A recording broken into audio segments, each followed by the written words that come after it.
So I was using Gemini a couple of days ago and noticed they have silently rolled out personal intelligence here in India. Here's the breakdown of what that actually means.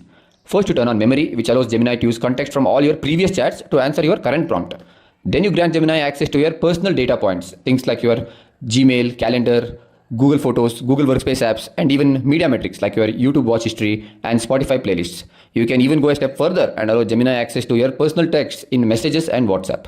When you prompt Gemini after that, the answers are hyper personalized instead of the generic AI responses you are used to. It gives you advice based on the broader context of your actual life. This wasn't actually a surprise. This feature has been in the works for a while, and the beta version dropped in the US back in January.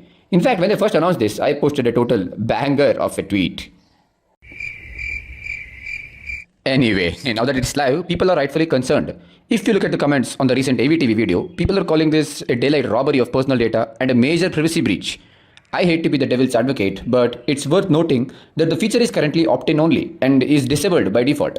Plus, Google swears that they won't train their models on your personal data. But at the end of the day, you are still handing your data over to a massive corporation. I know what you're thinking. Should you turn it on? Well, most of this data, like your Google Workspace files, YouTube watch history, was already on Google servers anyway. However, I personally wouldn't recommend giving Gemini access to your WhatsApp chats and private messages just yet, for obvious reasons, of course.